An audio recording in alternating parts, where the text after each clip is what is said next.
Welcome to the BMW M5 Competition, guys.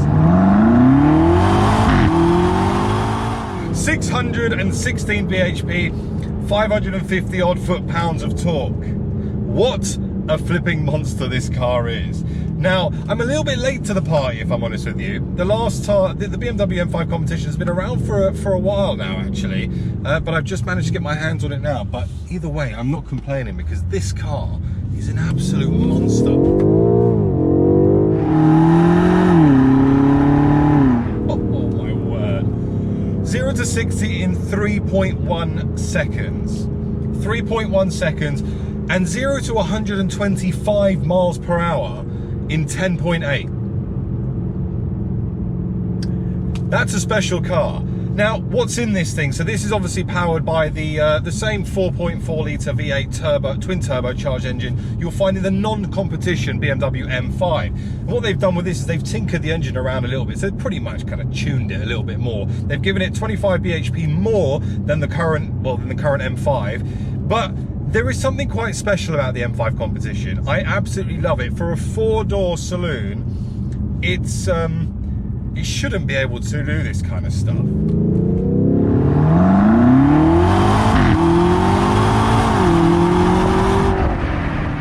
That is so quick. That proves to you, first of all, one, how quick it is power-wise, but two, how much torque there is. Running through this four-wheel drive Xdrive platform, the torque really dumps around 1800 RPM, all the way through to about 5.5. And this red line's at just shy of 7,200 RPM. Now let's talk about the Xdrive system, because the Xdrive system is very, very clever.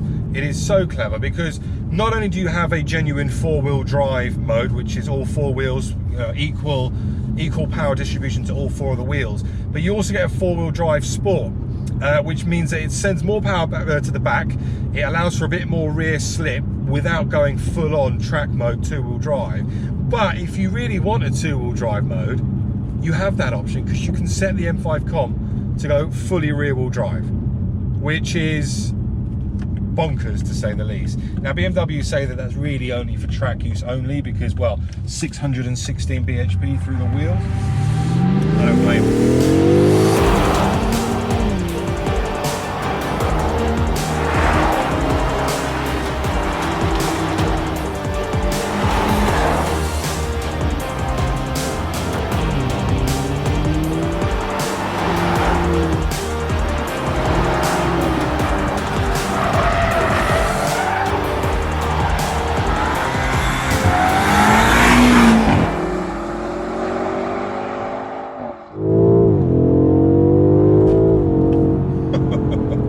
So what's powering this thing? Well, you've got an 8-speed ZF gearbox, and the cool thing with this, obviously, you've got the with the M5 Competition, you've got the ability to kind of increase and decrease. I guess it's the ferocity of the gear shifts, like as in the impact it makes when it goes through the gears. So you've got 3 different settings on here. So you can have it set to light if you don't want to get thrown back into the back of your seat, or you can go full on, like kick you up the backside on each gear shift, and you get that real feeling. It really throws you back. I think that's a really good thing. It actually reminds me a lot of the, I guess back in the days when you had the SMG gearboxes.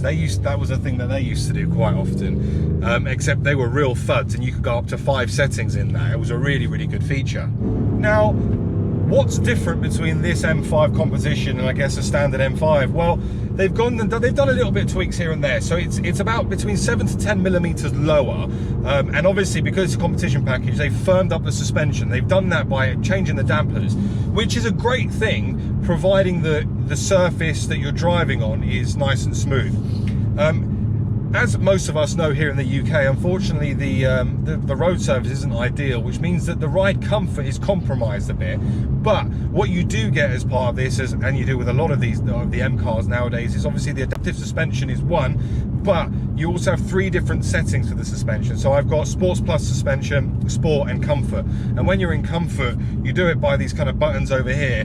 It makes it a lot more relaxing. It absorbs the bumps a lot more. But when it's in its kind of Sport Plus suspension, you really do feel it. It feels a lot more composed on the road. And don't forget, this thing weighs 2 tons, so it needs as little body roll as possible to really kind of make you feel confident when you're driving it, and it definitely does do that.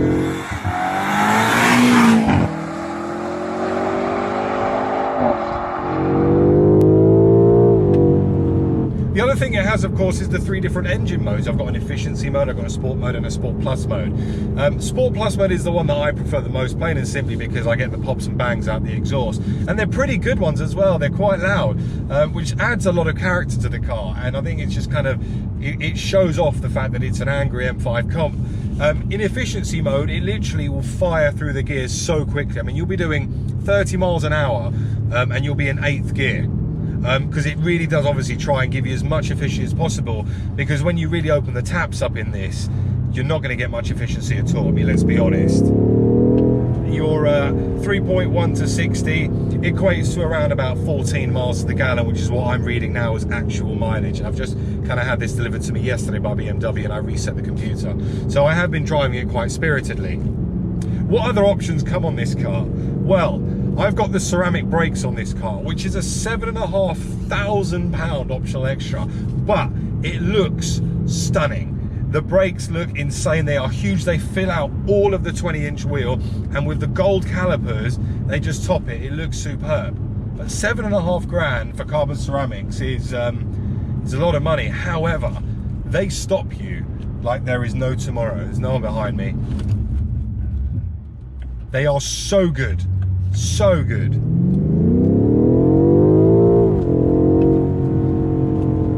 Now the thing with carbon ceramics, I guess people think, oh, do you need to let them warm up, etc. And I think maybe on a cold day you might need to have a couple of jabs of the brake, let them do its thing before you get the full heat into them, which is where they operate at their best. However, they've been doing a really good job. I've just got in the car, started driving it, off you go, no real issues. The other things that you get on the competition package, obviously you get a carbon roof. Obviously the M5, they need to try and save as much weight as possible, because as I mentioned, this weighs 2 tons. So anything that you can do to make this more compliant around corners, because that's where really you start to notice it a little bit. I mean, it does a great job at going around the corners, but you can tell it's trying quite hard here. And it would do because of the weight of the car and the amount of power it has. But with the dampening and the stiffer suspension, it doesn't worry you much when you take a corner, which is a good thing.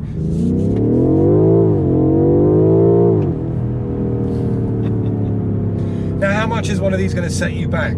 Well, this one here, obviously UK press car, so they add a lot more things. So I've got like the comfort pack and the premium pack, and I'll touch on what those are in a moment. But this one here is spec'd in at around about 110 grand, so it's a lot of money. However, if you wanted to buy a base M5 comp, it would cost you about 96,000, and the normal M5 is around 89. So there's about what, about 6-7 grand's worth of difference in price between the competition package and the standard M5. The other thing that I really love about this car is the 360 surround camera. It's very much kind of very Inception. It feels very weird when you kind of see a full 360 of the area you are, both kind of at a horizontal level and at a vertical level as well. It's very, very cool. There is so many kind of cameras and drive and park assist aids on this. It's unbelievably good.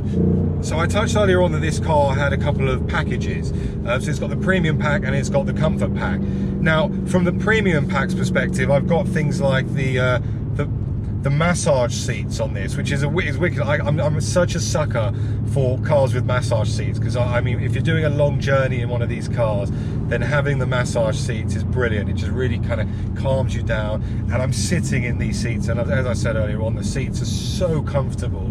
They are brilliant. They hug you well. They feel very premium, and I just love the seats on the M5. I also get an ambient air pack as well, so you got the kind of the chilled. I can chill the seats, I can heat the seats, which is part of comfort. I've also got the key itself, you know, the fancy key that you can check. You can you can precondition from the key outside of the car. You can see how much range you've got. There's a lot of cool things that come with this pack. Obviously, the comfort pack also gives you heated seats in the rear, kind of ceramic-y style dashboard. I mean, there is so much you get on this car as a base spec. So the base spec M5 comp, there is so much, but you add a couple of extra packages in here, and it transforms itself into a very luxury, very fast, does everything well except fuel economy kind of car. And that's the best way to summarize it. I really like this car. I really like this car a lot. I don't think there's many other cars out there that will be able to compete with this. I'd be happy to hear your thoughts in the comments below. I would say E63 is the direct competitor, but for everything that this car does, it's brilliant. It really is brilliant.